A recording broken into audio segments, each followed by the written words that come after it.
Sometimes the deepest wounds don't come from cruelty, they come from sweetness weaponized. When love sounds like comfort but feels like control, you're not being cherished, you're being conditioned.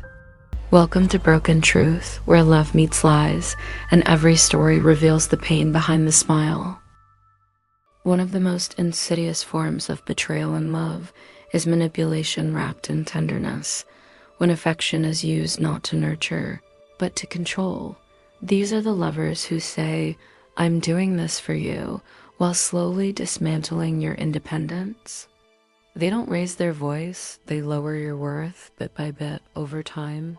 You stop recognizing yourself, you begin to confuse their possessiveness with passion, their guilt trips with care. Betrayal here doesn't look like someone walking away, it looks like someone staying, only to shrink you down enough that you forget you ever had the right to walk away yourself. They met in the kind of silence that feels like relief, not emptiness, the kind where you don't have to say much to feel seen. He had a voice like soft rain, a touch that lingered just long enough to feel deliberate. She thought she'd found it, the kind of love that doesn't arrive like a storm, but stays like shelter.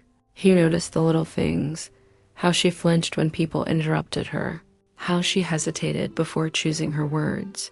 He'd hold her hand under the table, rub his thumb against her knuckle and whisper, "You don't have to explain yourself here, just be." She melted. She mistook that kind of attention for safety because sometimes when you've been through loud heartbreaks, even silence feels sacred.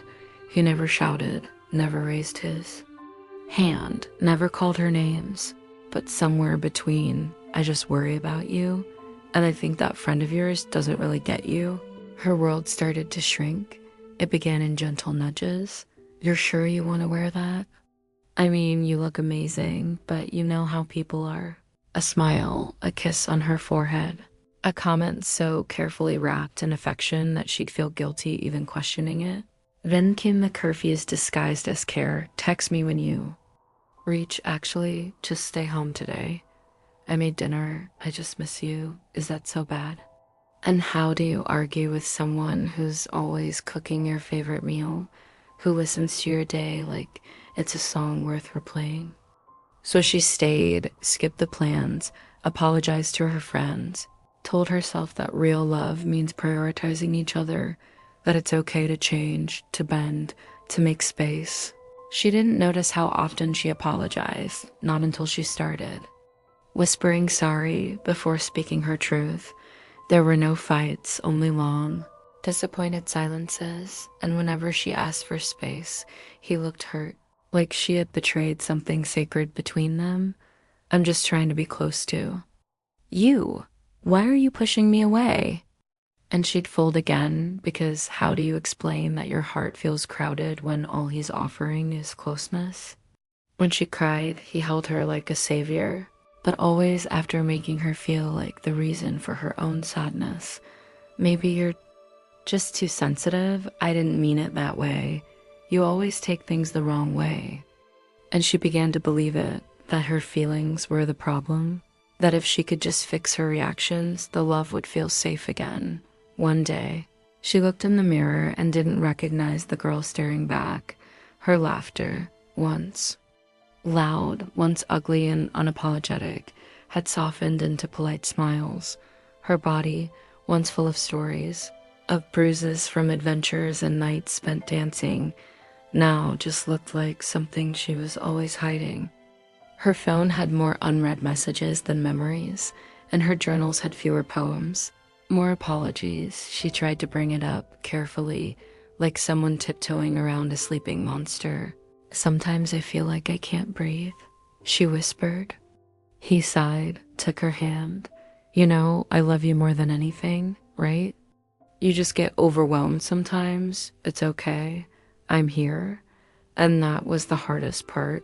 He was always there, always watching, always concerned, always ready to remind her that the world outside was unkind, but inside this love, she was safe, even when her ribs felt tight, even when her voice felt missing. Her friends started noticing. "You don't come around anymore. they said.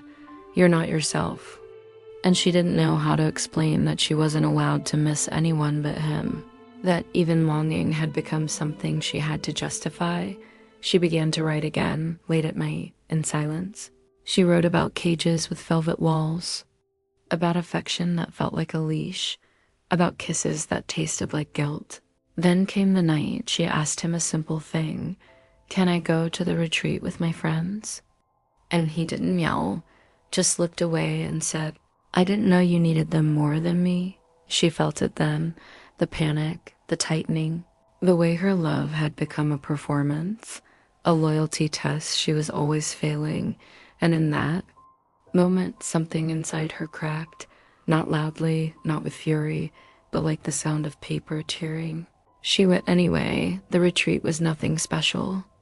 Just a cabin, a few women, laughter that didn't ask for permission, and sleep that wasn't interrupted by checking in.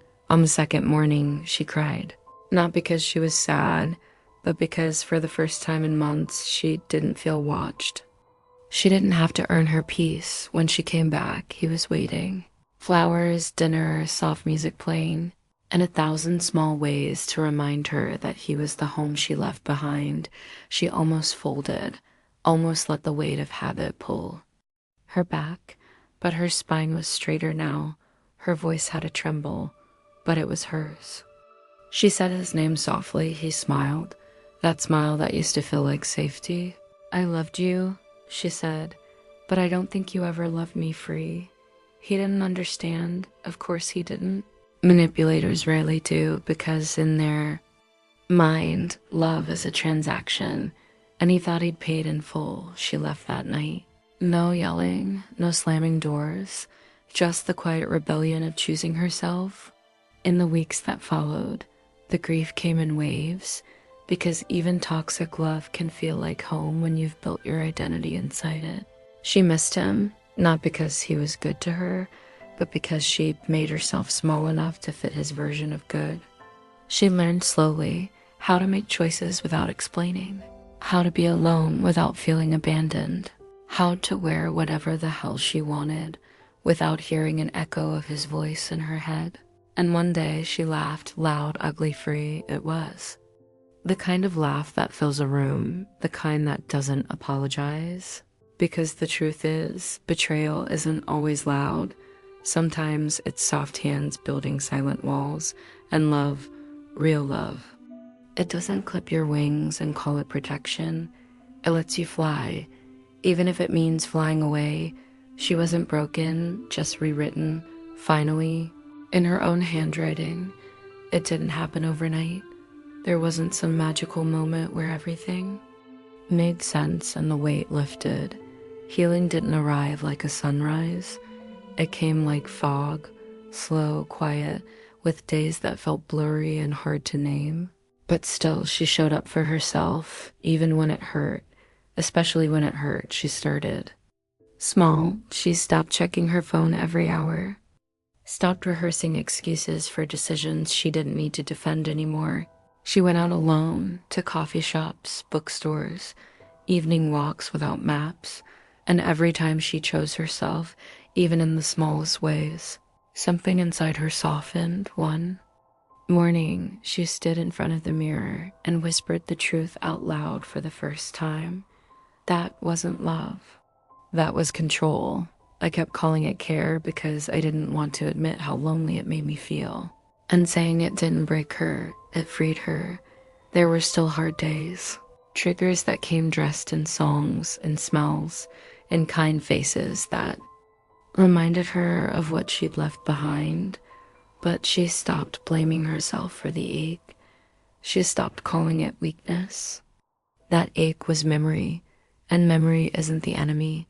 Denial isn't therapy. She learned how to track the parts of herself that had been trained to settle. The girl who thought love was something you had to earn. The girl who mistook anxiety for passion. She didn't hate those parts. She listened to them, held them, let them grieve.